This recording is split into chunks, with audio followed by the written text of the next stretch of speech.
各位网友，大家好，今天是2021年3月2号，星期二，欢迎大家参加王健每日观察直播1的节目。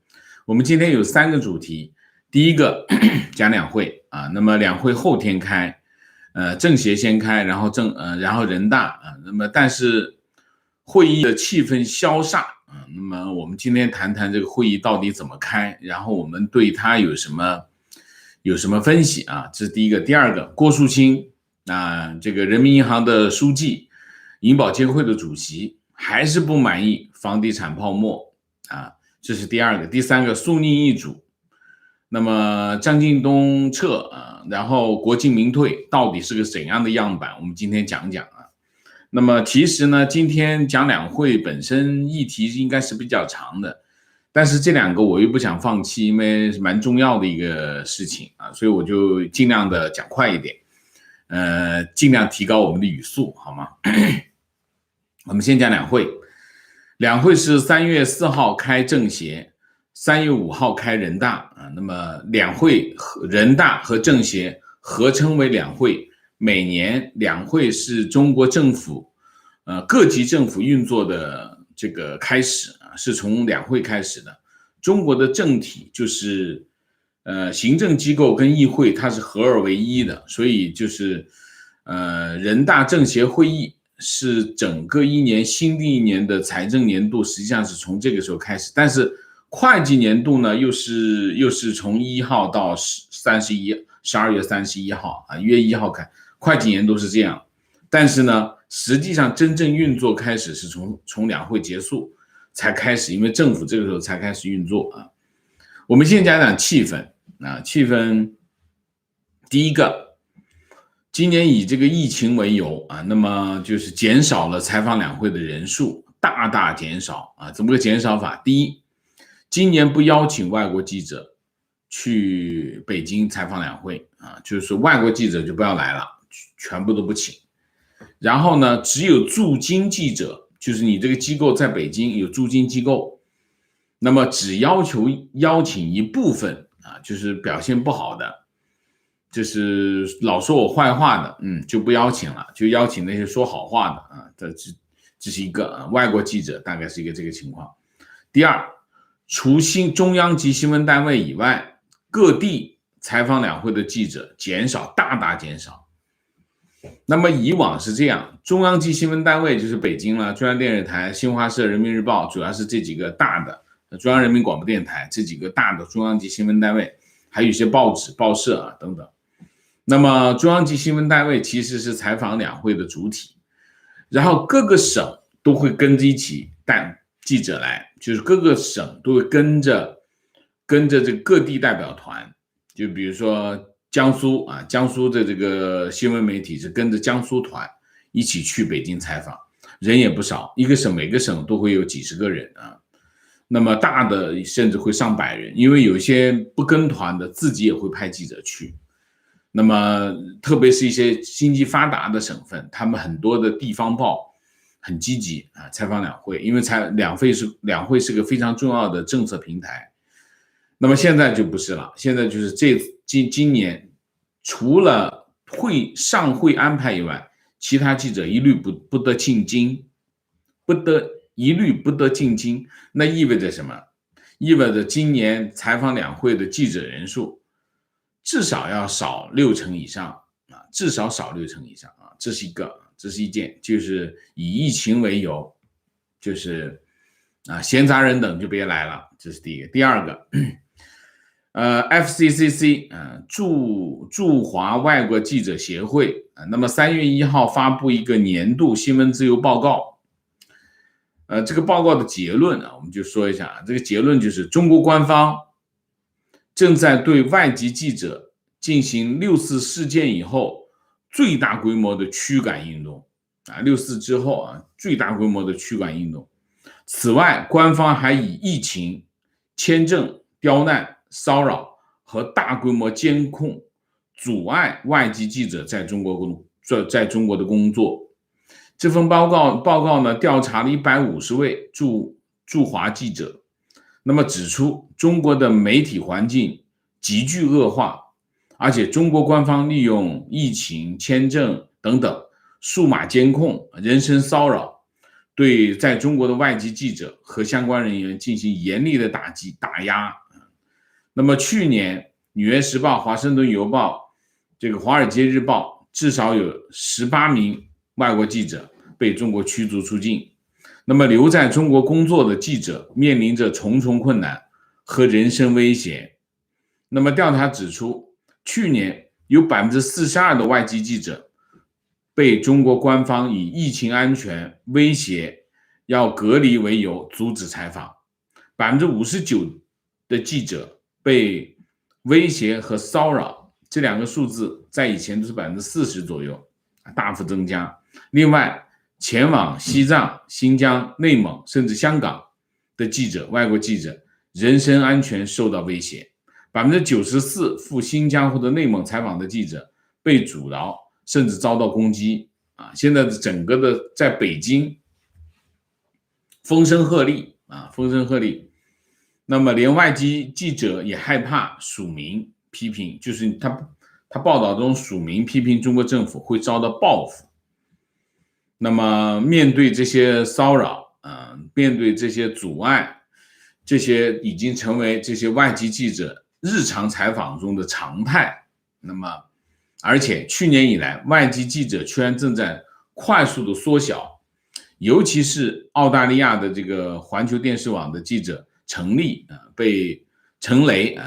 被这个拘捕，还有澳洲的记者被国安这个询问。那么现在这个外籍记者这个圈子里，就是大家都有一个问题，就是人身安全到了个什么地步，我们才会离开中国？这是一个氛围，就是外国记者在中国常驻中国的记者他们面临的问题啊。那么其实呢，当中国在驱赶外国的记者的时候，这有两个影响对外国来说，对海外的对其他国家来说，中国会慢慢的变成一个信息黑洞。因为你要知道，如果外国记者离开了中国，就没有人再去报道当地发生的事情，那么也就是说，来自中国的信息会越来越少。那你说会不会新华社他们就用新华社的稿？不多海外媒体很少，不大用这个新华社的稿件，他会根据新华社的稿件进行再采访，但是他会大大的降低其他国家对中国的关注，还有中国的信息透露出来的数量就会大幅减少。这是第一个。第二个，对于中国来说，那是巨大的损失，因为你要知道，如果你不在西方的主流的主体的媒体上被报道的话，其实大家就会忽略这个国家。忽略这个国家意味着什么？就没有人去投资所以其实是双方面的影响双方面影响。所以这是第二个第三个，过去一段时间3-5个月以来，中国在强化做三件事情。第一件事情，拆教堂，拆清真寺，拆这个教堂的这个十字架，拔掉这十字架，去掉这个，不拆掉你也好，也要把你清真寺外面的这个宗教特征去掉，把教堂的宗教特征去掉。这中国在做的一件事，过去半年3-5个月强化做这件事情，这是第一个。第二个，以网络发言不断的抓人，这最突出的是什么？当然最突出的就是这个中印边境冲突，解放军牺牲，然后有人异议现在应该抓了10几20人了这出名的就是蜡笔小球跟那个王靖宇王靖宇就是重庆的一个网友，海外网友，他其实人在海外，网上追逃，然后去找他们父母的麻烦这个非常可耻就是说冤有头债有主，你抓不到的人哪有去找父母的？这封建社会的事这是第二个就是以网络发言不断的抓人，制造这个文字狱这第二个。第三，抓维权律师维权律师不断的在抓，抓维权律师，还有抓意见人士，这5个月强化做这四件事情啊，这四件事情在恶化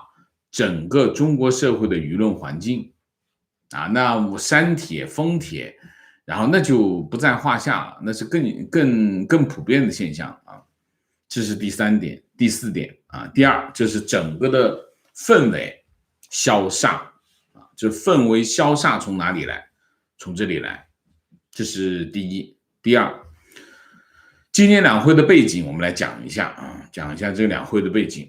两会背景我们从3个角度讲：第一个政治，第二个对外，第三个经济。政治有3点，第一点，中共建党100周年。中共建党100周年，实际上把这事情拿来说事儿的是习近平啊。习近平把这个中共建党100周年作为今年的主轴啊，这个不断的强化党的地位，这是习近平不断在做的事情。所以建党100周年这是一个大事。第二个，小康社会啊，小康社会今年建成了啊，这是习近平18大提出来的政治愿景，也是他的政治任务啊。所以小康社会其实是包括几个主要的环节。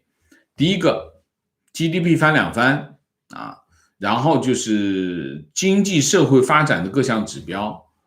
经济发展的各项指标其中有一大部分没有实现，但是翻2番是实现了，统计局有功劳啊。这是第一个。第二个，扶贫，消灭绝对贫困，这个我们已经实现了啊。然后就是环保还有一个控制系统性风险啊，这几个目标，这是第二个，这是大背景啊，就建成小康社会，这是第二点。第三点，“十四五”开局。那么2021年是“十四五”的第一年，那么“十四五”5年计划，“十四五”是第14个5年计划。5年计划就是计划体制的一个特点，就是每5年做一个计划，每年做一个计划。那就当然还有一个更长的计划，2035年的规划，长远景规划。远景规划你可以基本上可以忽略了啊。那5年计划，这5年计划到底怎么弄？整体的方向怎么样？这也是一个背景啊。这是3个政治上。那么对外其实第一个就是核心就是中美关系啊。中美关系现在的情况是什么？现在的情况就是拜登政府基本上不理中国啊，他专注搞他的该做的事情。第一，他的内政；第二，他和盟友的关系。拜登政府主要的精力放在这上面，这件事情。还有当然核心当前紧迫的是疫情和他的1.9万亿，这是拜登政府最关注的这个3件事情。所以中美关系被拜登政府排到后面去了。中国这边很着急，但是使不上劲。使不上劲的原因是什么？因为不理他不接他茬儿，但是中国这边很着急，因为中美之间的政治基础其实已经荡然无存。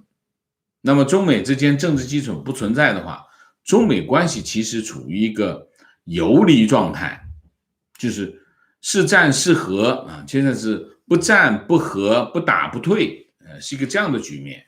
所以对中国来说，它的对外关系处于一个高度不确定的状态，这是第一个。第二个，香港、台湾、新疆、西藏、内蒙，还有宗教，还有少数民族等一系列问题，中国和西方之间的矛盾在激化，这是第二点。而且这个关系，也就是说从去年开始啊，这个川普总统打响了中美贸易战之后，其实这件事情的进程就再也回不去了啊，就是说中国和西方包括美国再也回不到和这个10年前的这种关系了啊，这是第二点。第三点，中国和西方之间的这种意识形态的冲突越来越显现，那你在之前你可以看中国跟美国之间发生贸易战，然后中国和英国之间因为香港问题出现了摩擦，中国和澳洲因为疫情追责的问题出现了对抗等等。你可以看啊，刚开始的时候，中国跟西方国家之间出现的摩擦、矛盾、对抗都是事务性的啊，都是有具体事务啊。但是慢慢的你会发现，中国跟西方之间的对抗最终回到哪里去了？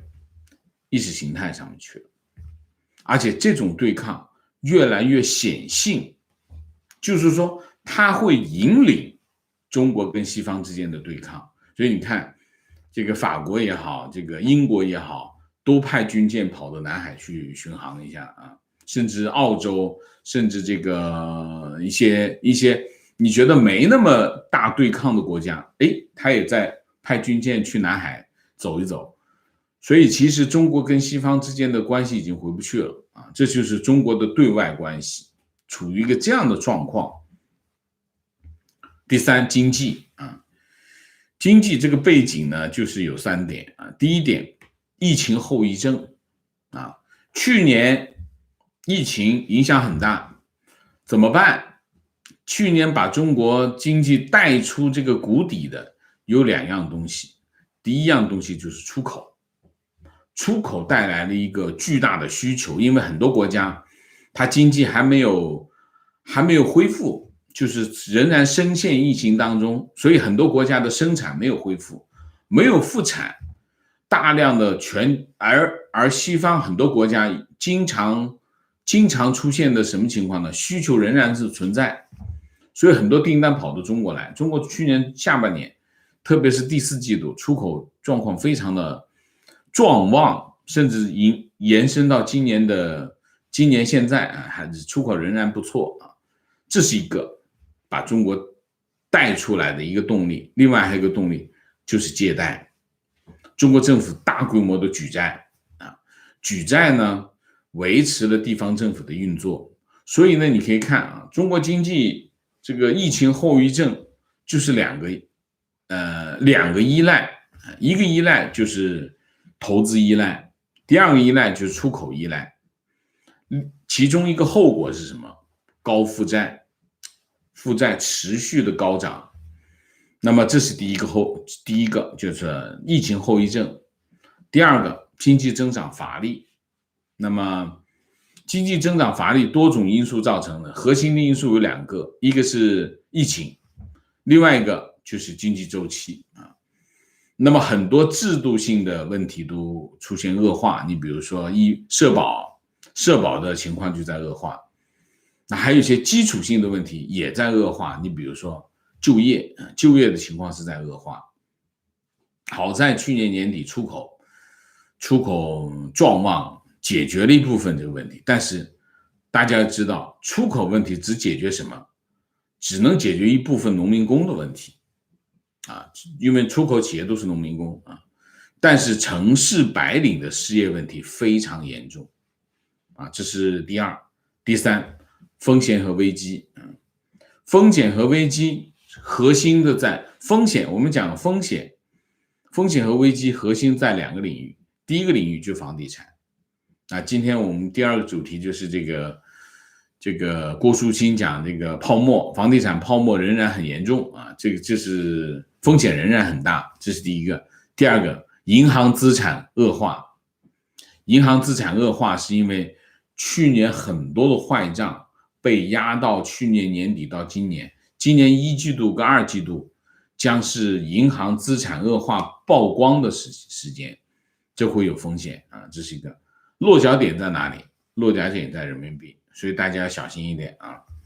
所以大体上就是这样，就是今年两会的背景就是政治、对外和经济啊。那么今年两会关注哪些问题啊？今年两会关注3个问题吧，4个问题啊，4个问题。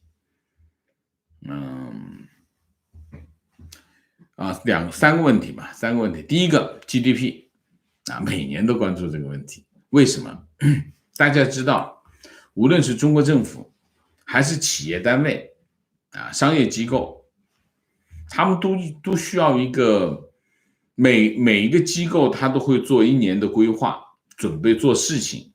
做事情你一定要做计划，做计划你一定要有依据。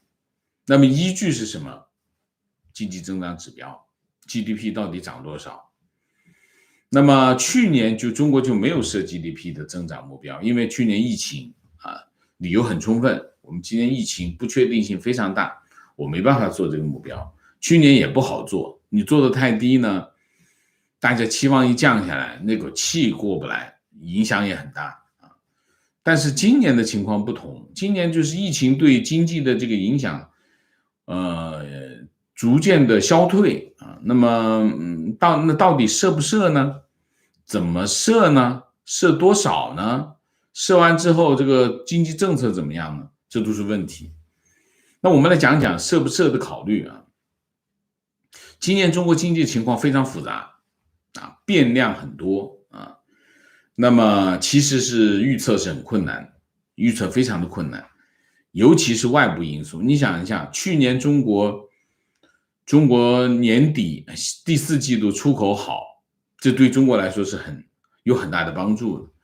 但是问题是，随着今年各地这个疫情慢慢的开始打疫苗，你疫苗一打，这个疫情就开始控制住。控制住的话，那很多工厂就可以开工了。很多工厂开工到什么程度？这个开工到什么程度，它对这个它就可以开始出口，那很多订单就不会往中国跑，这是一个方面。另外一个方面，很多国家开始慢慢 reopen， 它需求开始上来，出口的订单应该持续的增加。怎么个增加？往哪儿跑？没有人知道，所以这里面有很大的不确定性啊，特别是外部因素。所以呢，在这个情况之下，设置经济增长的这个目标呢，其实是很困难啊，它很容易产生误导。你说，比如说，你觉得今年经济增长好，我们把经济增长目标设到8%了，其实现在有人说8%啊。万一经济很差，你不把别人给坑了吗？经济增长8%，好，那我就按照8%来做今年的规划。那一些商业机构可能今年的各种支出就大大的增加各种支出，抢占市场啊，因为经济增长还不错。结果钱花出去以后，发现需求没那么大，这企业可能就破产了。所以误导是后果很严重的，因为你当中央政府一定这样的目标的时候，地方政府就会把这个目标也跟着定上来。那地方政府你一定上来以后，你货币政策要调，财政支出要调，那你你收税可能就要多收一点嘛，等等。所以误导的后果是很严重的，所以不设有不设的理由，这是一个。但是问题是什么？问题是如果你不设，工作很难做。为什么？我做计划怎么着都得有个依据吧？那我怎么做依据？你比如说，你假如没有经济增长目标，我财政预算怎么办？我不用经济增长，我怎么知道今年收入多少？财政收入跟经济增长它是正相关。我今年要设多少财政收入，我才能设多少财政支出。如果我财政收入不明确，我怎么做支出？这是一系列的问题。人民银行也是一样的，我货币政策怎么办？发改委也是，我今年的投资怎么安排都不好说。所以你一定给我一个依据，给我一个底，我根据这个底来做安排。所以你不设呢，各级政府工作都难做。同时，你投资机构今年到底怎么投，什么情况不知道。这个整个社会没有一个方向感，它跟市场不一样。市场经济的国家，美国不用看别的，你看利率就好了。看利率你就知道，哦，现在经济是属于什么样的情况。一看利率，现在美国的利率0，经济不好，想都不用想，利率是0，肯定经济增长，经济情况不好，我们这预算就不用做太大，都是这样。但是中国不一样，中国不是市场经济国家，国有经济为主，它还是需要一个参照系，政府要给出一个参照系，而且就算你不设这个经济增长目标，我看看你的财政预算，我们大体上能够反推你的财政预算是根据什么样的经济增长预期来做的，其实还是能出来的。所以呢，其实你不设目标，但是其实大家还是知道你的目标是多少啊。当然这里面还有一个问题，什么问题？是政治问题。假如你设了一个目标，你到了年底发现没实现，你这总理怎么当就不好交代啊。这里面还有一个问题，所以设和不设都有可能。设多少啊？现在我们先说不设，我们就把这两个问题先放到这儿，我们就谈谈到底设多少。设多少？我从我的角度来看，我认为进入“十四五”之后，中国经济增长不会就在3%左右，进入低增长时期啊。如果真的要增长呢，也就3到5之间啊，高了呢就往5那边跑一点，低了呢也就3%左右。那么现在市场上有2个说法，一个说法是8%啊，因为去年基数低，今年就会涨得好一点啊，8%这是乐观。还有一个就是相对比较没那么乐观，就认为6%左右。那么会不会设5%到6%之间？这可能性是比较大的，因为什么？如果你把目标设离低于6%，中国经济增长有一个我们叫有一个下限，就是6%。中国经济增长低于6%的话，中国很多问题都会跑出来啊，所以它不能够离6太远，但也不能够离6太高啊，太高它实现不了，因为经济增长没动力。现在其实谁都知道啊，但是不说啊，所以我觉得5、6之间可能是政府的取向。如果要做的话啊，大概是一个这个方向啊，就是说经济增长这事我们先说这么多。看来今天另外2个讲不了了啊。第二，重头戏是什么？重头戏就是“十四五”。今年两会的重头戏其实不是今年的经济增长，经济增长当然很关键很重要，但是重头戏其实是“十四五”，就是第14个5年计划。那么之前这个中全会出了一个建议啊，就是中共中央关于这个“十四五”的一个建议。这个建议就说了很多啊，1、2、3、4、5、6、7、8、9、10一直到20，说了很多，很全面，啥都说到了。啥都说到了就等于啥都没说，因为它没重点。但其实是要重点。战略是什么？战略其实就是划重点啊。那么中共的这个建议呢就没有重点，没有重点就是没想法，没想法就是不知道怎么干。不知道怎么干的原因是什么？还是中美关系。之前提出来一个内循环，吓得大家够呛，因为中美关系闹翻了啊。习近平说我们不是小池塘，小池塘会弄翻小池塘，我们已经是大海了，所以我们内循环也没问题。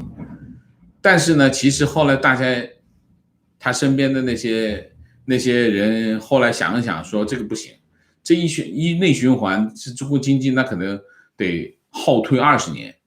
不行，不能内循环啊，那就改内循环，变成内外共举啊，以内为主，以外促进啊，内外共举，就变成一个内循环、外循环都要重视，内循环跟外循环都要重视，等于啥都没说，本来中国就是这样，所以那到底怎么干？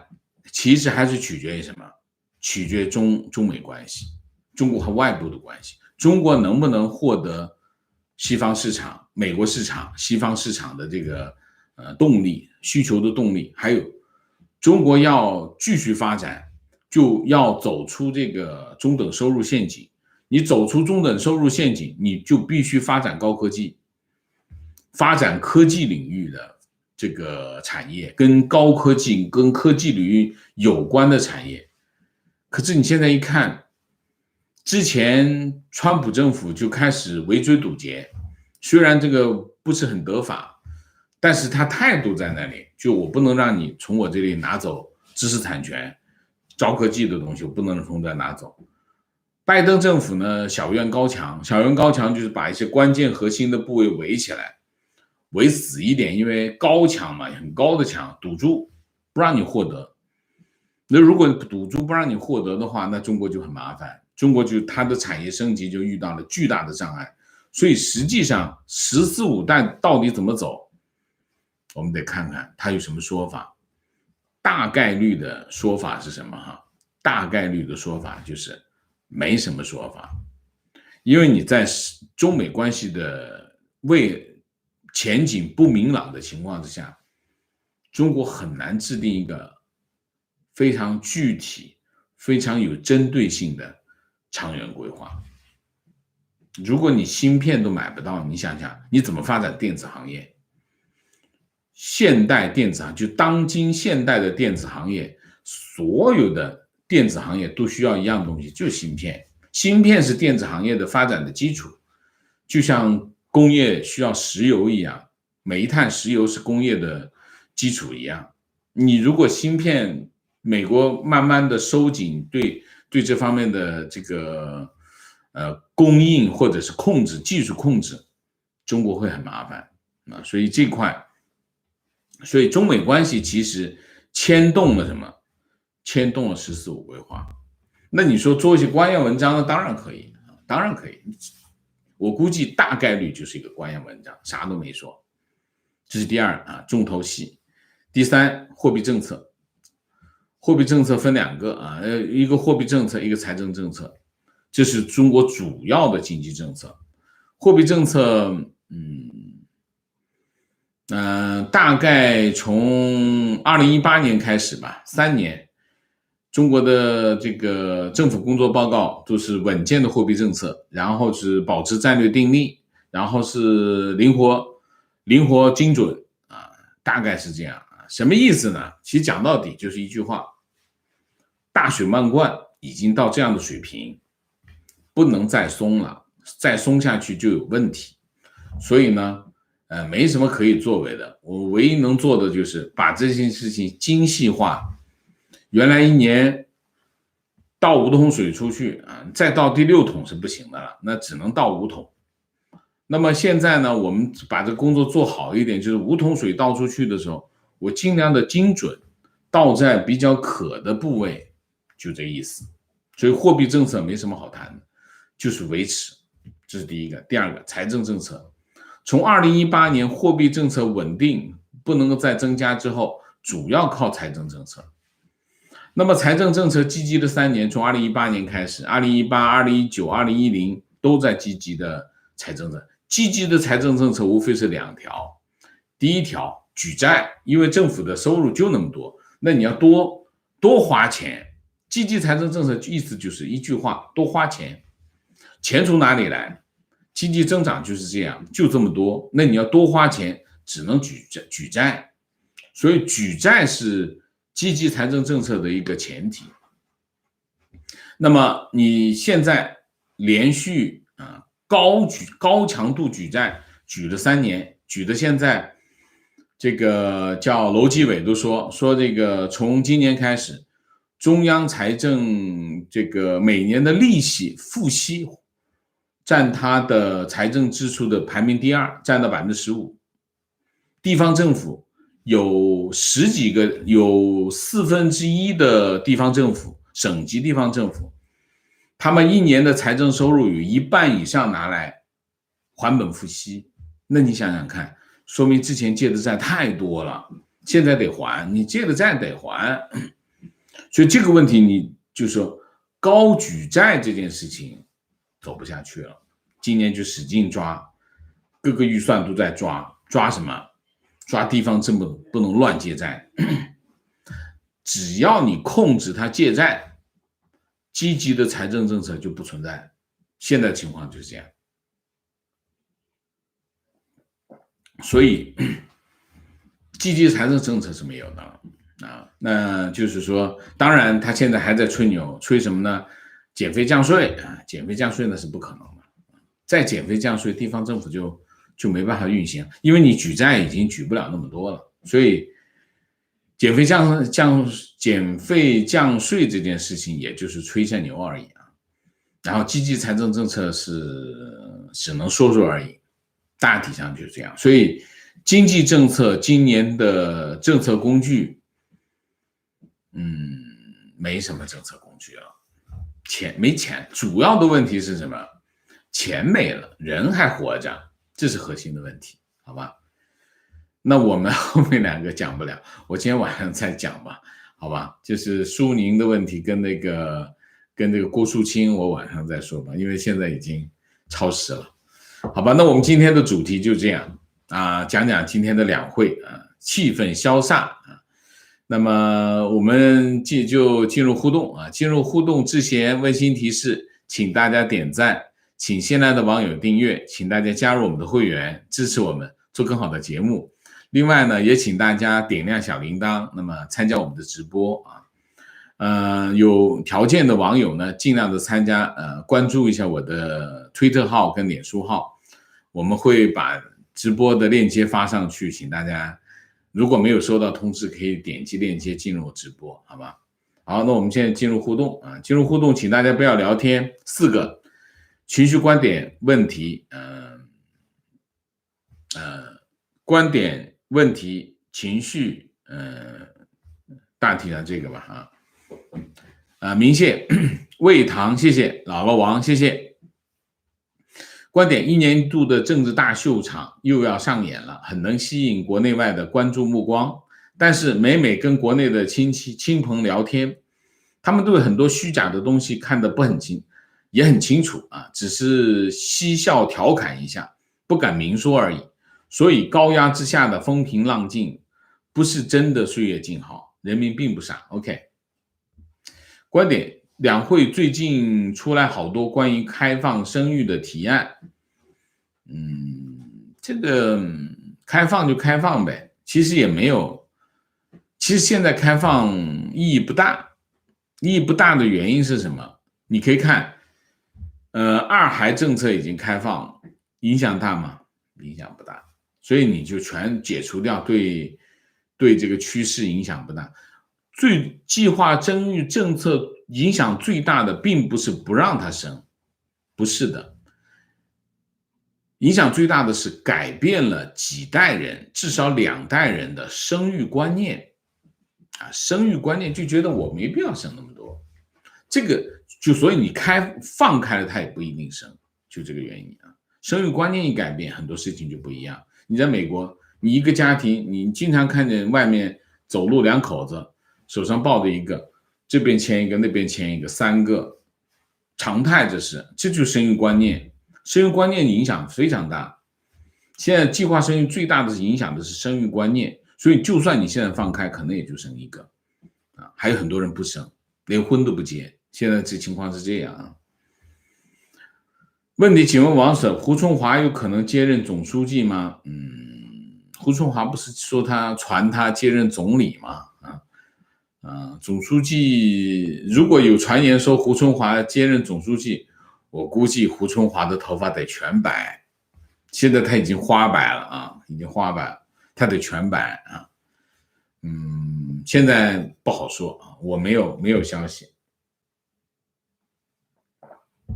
提问，房地产及周边的产业关联差不多40个产业，而且房地产也是中共最大的财路。如果官方把房地产打死了，中共的财路又如何而来？而且面对如此庞大的房地产暴雷，中国不像美国会调节市场调节，中国会出现庞大的失业人口。中国不让房地产暴雷，又能采取什么办法去解决这个问题？这是个好问题啊，这是好问题。很多人认为，大概率的情况是什么？大概率的情况就是他觉得房地产有泡沫，但是呢，房地产影响又很大。你要是不管它呢，它又涨给你看；你要是管它呢，又怕它跌下去暴雷。所以现在的问题其实是，政府的方法就是2点，一点呢就是从资金上设一个玻璃天花板。设好玻璃天花板之后，慢慢的撒气，然后各个地方、各个市打补丁，打各种补丁。补丁是什么？补丁就是微调。但是我看这次深圳的这个微调力度很大，我感觉深圳这次好像，我看它交易量是下来了啊，交易量下来，交易量下来就会影响房价。大家记住，房价跟什么有关哈？短期我们讲的是，就是你判断房价的。如果你讲房价，它当然跟这个土地供应有关。第一个是土地供应，第二个是货币政策，大的来说，第三个人口流入流出，大方向就是你一看你要在一个城市，你要在一个城市置业，你就要看三样东西。第一个，土地供应的情况，很多城市是不一样的，省会城市土地供应特别多，为什么？因为省机关在这个城市，省机关拿地拿很多，所以这个一般来说，省机关在这个城市，这个城市守不住它的土地红线，所以到处都是地，到处都是地，就到处都盖房子。举个例子，就长沙，长沙的房子就盖的很多，为什么？湖南省政府在长沙，省政府领导都能拿到地，那你想一下，长沙的房子就盖很多，所以长沙房价上不去。这是一个啊，所以你要知道这个土地供应是不一样的。有些城市它不是省会城市，它土地供应控制的很好；有些省会城市它土地供应也控制的好，但是有些省会城市土地供应控制的不好。这是一个，还有一个是什么？货币政策，你要看看有没有大水漫灌，大水漫灌，然后土地供应又少，核心的问题是什么？你这城市人口流入还是流出？如果城市大量的流入，那这个条件就具备了，房价肯定不会跌，只是涨的问题啊。这是你可以这样去判断啊，这个判断的方式。但是在短期之内，你看房价涨还是跌，看什么？看成交量。成交很活跃，飞速的成交，那房价是会涨；成交没什么成交，那房价就会跌，就是这个啊。所以，中国有什么办法？中国没什么办法，现在就是这种，因为他把这个手伸到房地产市场里面，左操弄右操弄，反正就是成也萧何败也萧何。他会不会不小心把它给弄爆？很有可能，很有可能。所以这里面风险还是有的啊，所以大家一定要小心啊。就你看这个郭树清那个说法，郭树清是个实权派。所以他讲的话要听，就是他讲完话之后真的有后果的啊。情况去年底，我让家里把天津的房子卖，存银行。我妈在网上看到各种东西都涨价，手里拿着钱，心里很慌。她想要在天津再买一套房子保值，我劝她先看看，别着急。天津房地产没什么升值潜力，还不如把钱拿出来存银行吃利息。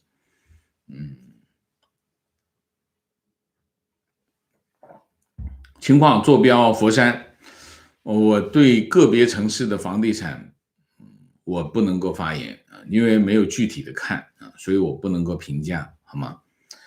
情况坐标佛山，建材制造行业一开始就各种原材料涨价，不锈钢、铝材、纸箱、天然气各种涨价，建材也涨到10几个点，唯独工资不涨反降，大通胀真的来了。这次涨价涨得很厉害，原材料价格涨得非常凶猛，跟什么有关？跟石油价格上涨有关。石油价格一涨，什么东西都会涨。还有什么呢？还有就是石油价格一涨，然后煤炭价格一涨，你钢铁价格就要涨。所以昨天我在网上看见美的冰箱在涨价，那冰箱是终端产品。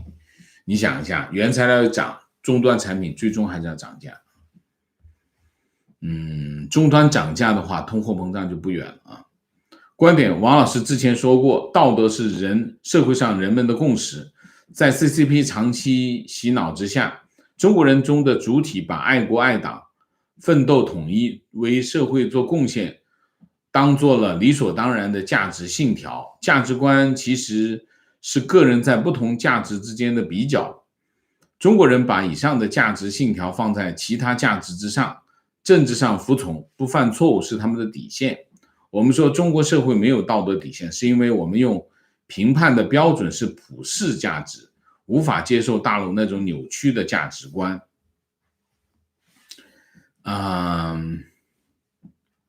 最重要的其实还是不完全是写在墙上的那条标语，那条标语什么自由、博爱、人权，它都有。社会主义核心价值观，你上网搜一下，它上面用的这些词汇全是普世价值观用的词汇，都用。但核心的问题是，中共提出来的社会主义核心价值观，它不是真的。它有自由吗？没有自由。它有法治吗？没有法治，是这个问题。中共的特点是什么？说一套做一套。法治社会是有啊，法治社会只治你不治我。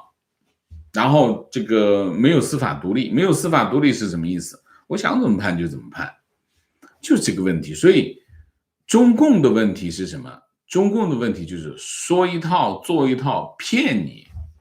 然后在实际社会的运行当中，这件事情从来不发。你想一下，见义勇为他会给他判刑，你说说看，见义勇为他会判刑，你什么核心社会主义核心价值观，对不对？什么叫社会公义呢？社会公义都不存在，你有什么价值观？所以这就是问题啊。观点发表对今早中国经济总量超美国的看法。做研究在假定某种参数的时候，研究者要谨慎。这里的参数，中国人口不会下降，以及中国经济持续增长，研究者认为这是持续性的，我不认同，因为无法证明。OK， 情况现在机关事业单位大量的招聘辅助人员，其实就是临时工，合同是跟第三方劳务公司签的，拿着当地城市几乎最低的工资，干着最累最苦的活不说，还被那帮公务员和有编制的人整天看不起。他们坐在办公室里喝茶聊天，临时工帮他们干活。关键是这种机关事业单位的临时工还有好多托关系进来的，没有晋升的空间，没有涨工资的可能。中共就是这样啊。现在为什么要这样？失业嘛，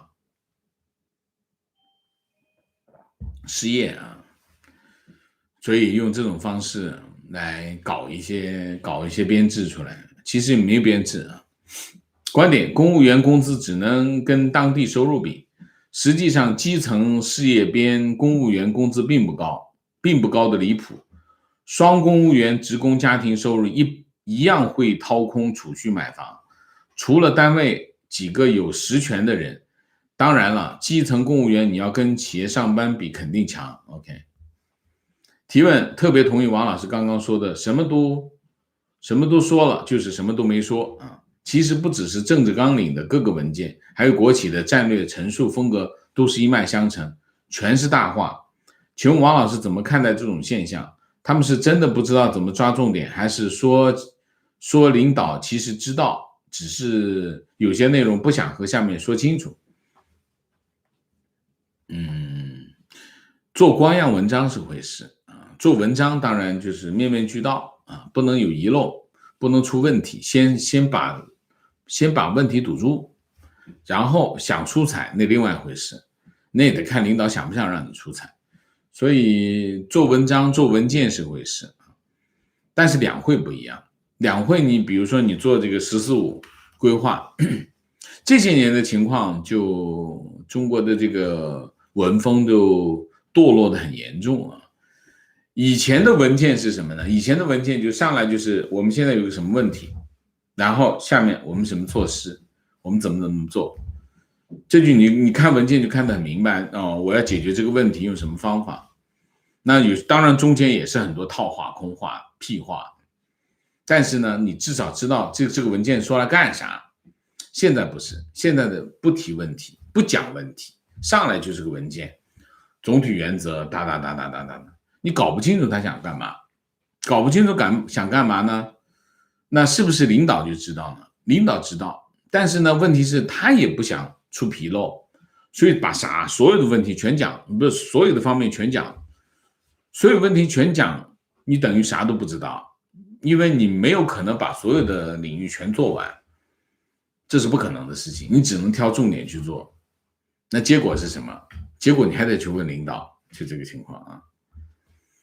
情况今天去买凤梨，水果店老板说现在凤梨都涨价了，他不敢进货，土共竟干些祸害人民的蠢事。OK， 提问，请问王老师，你觉得这次中国打压台湾农产品的原因是否跟中国外汇有关联？应该没有，哪有多少钱？没多少钱，没有多少钱。你想一下，中国一年进口芯片3000亿美金，超过中国进口石油啊！中国进口因为油价跌，这2年油价跌，进口石油都已经少了很多啊。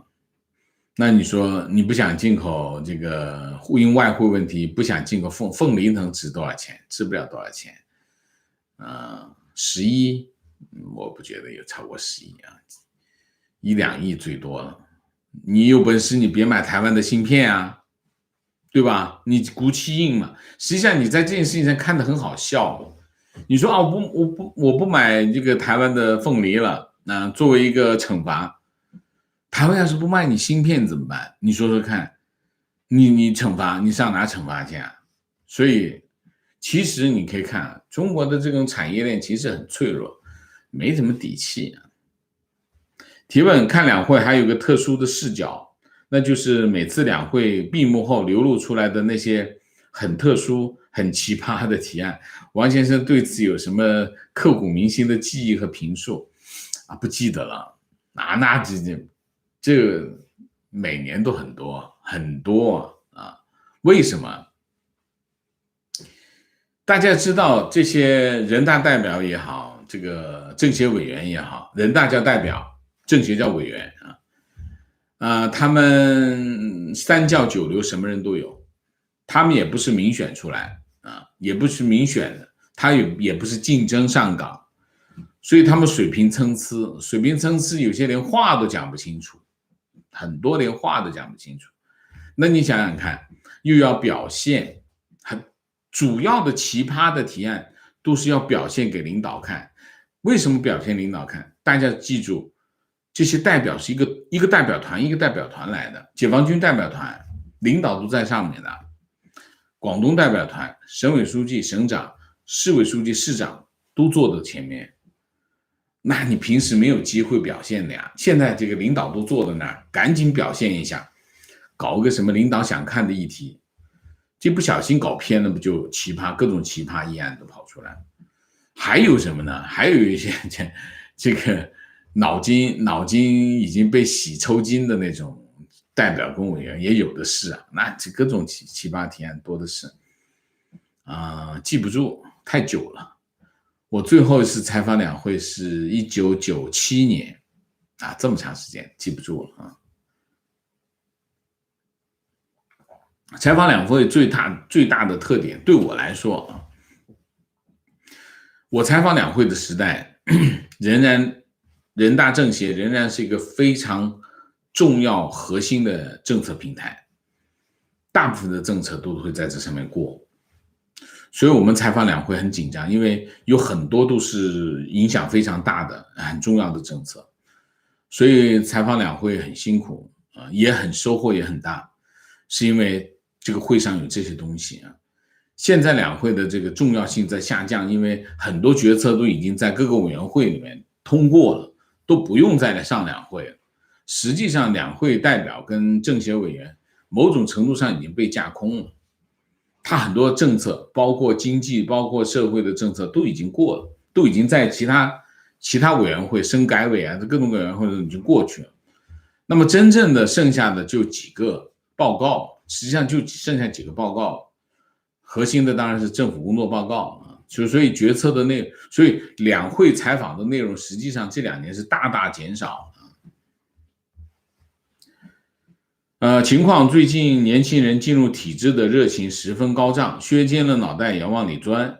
刚进入体制内工作的人，哪怕只有几千块钱的工资，说话都带着浓浓的优越感，觉得进去民企就意味着996 35岁失业，这也许是国进民退的诱语佐证。进入体制就是这个可能内陆一点的这个地方可能有这种情况，在沿海地区可能这种情况没那么严重吧。这也能反映什么？经济不好嘛，经济不好就当公务员嘛。这以前在香港也大概是这样，经济不好，公务员反正稳定有个好处。但是经济高涨的时候，公务员的工资就相对比较低一点是这样，好吧？那明谢一下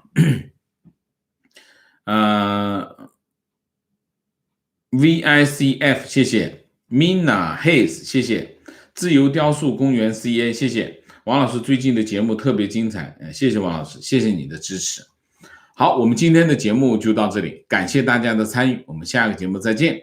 再见之前，请大家点赞，请新来的网友订阅，请大家加入我们的会员，支持我们做更好的节目，做更好的自己。谢谢大家，谢谢。